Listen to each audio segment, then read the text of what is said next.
श्री स्वामी समर्थ. नमस्कार मंडळी, आजच्या व्हिडिओमध्ये मी स्वामींविषयी स्तुती करणार आहे.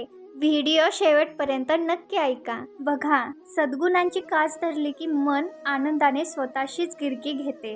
हे सद्गुण मानवी मनाला प्रसन्न तर करतातच, परंतु मन सदैव चैतन्याच्या चांदण्यात अक्षरशः न्हाऊन निघते. एक लक्षात घ्या की सद्गुणांची कास धरायला आणि सद्गुणांची पूजा करायला एक नवा पैसासुद्धा खर्च येत नाही. त्यासाठी एकच करावे लागते, कुणाचीही निंदा करण्यासाठी जिभेचा वापर करायचा नाही. दुसऱ्याच्या धनाची कधी अभिलाषा धरायची नाही. परस्त्रीकडे वाकड्या नजरेने लाळ गाळत बघायचे नाही आणि कुणालाही यातना होतील असे चुकूनही बोलायचे नाही. एकदा मन अभिलाषेपासून मोकळे झाले की स्वामींचे नाम आपोआपच मनात घुमायला लागते. मन सद्गुणांनी एकदा का व्यापले की स्वामींच्या प्राप्तीसाठी कसलेही कष्ट पडत नाहीत. फक्त विश्वास आणि अखंड प्रेम आपल्याला स्वामी सहवास मिळवून देते.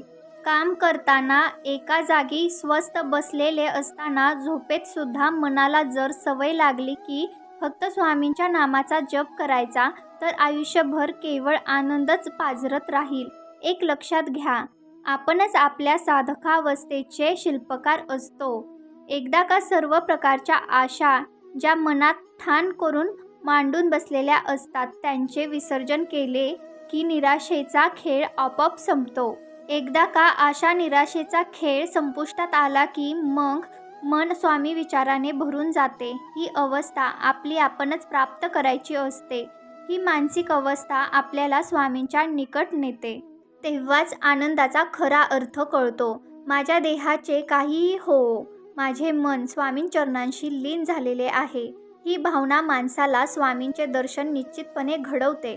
तुम्हाला मी एक सांगते की रोज सकाळ संध्याकाळ स्वामींपुढे निरांजन लावून फक्त एवढेच म्हणावे की स्वामी, माझ्या चित्तात फक्त तुमचीच पावले उमटलेली आहेत. मी त्या पावलांची नित्य पूजा करते. तुम्ही माझ्याबरोबर आहात हा विश्वास मला खूप आनंद देऊन जातो. मी तुमच्या सहवासात खूप सुखी आहे. मला काहीही कमी नाही. मी एवढेच म्हणते की स्वामी सतत माझ्याबरोबर आहेत. मी कशाची काळजी करायची? मी तर भयमुक्त आयुष्य जगत आहे.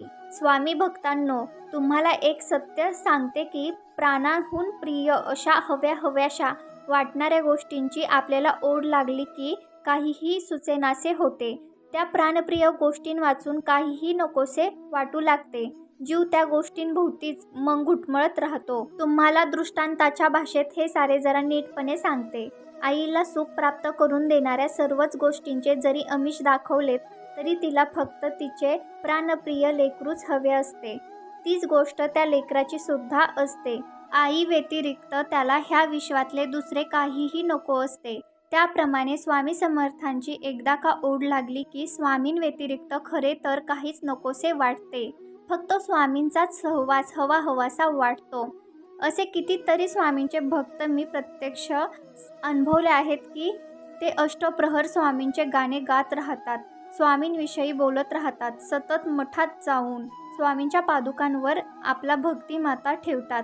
चार लोकात वावरत असताना आणि आपली सर्व कर्मे करीत असताना ते स्वामींना साक्षीला ठेवून आपला प्रत्येक व्यवहार करीत राहतात. नदीला फक्त समुद्र भेटीची ओढ असते.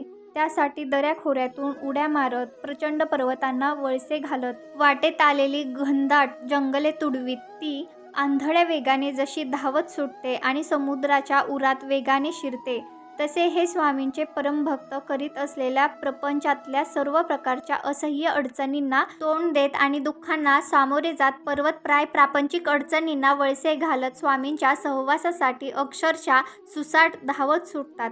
त्यांना वाटते की फक्त स्वामींच्याच कुशीत शिरावे, फक्त त्यांनाच आपली सुखदुःखे सांगावीत आणि त्यांच्याच सहवासात प्रत्येक श्वास घ्यावा. स्वामींच्या दर्शनाने शांत व्हावे. सूर्यफुलांना जसे फक्त सूर्याचेच वेड असते तसे स्वामी भक्तांना फक्त स्वामींचेच वेड लागलेले असते.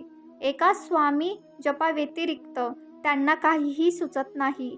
ही भक्ती अवस्था एकदा का प्राप्त झाली की सर्वत्र स्वामींची पावले दिसू लागतात. त्यांच्या अस्तित्वाचा चंदनगंध अनुभवत राहतो. स्वामी चिंतनात आपण मनाने सतत वावरत राहतो.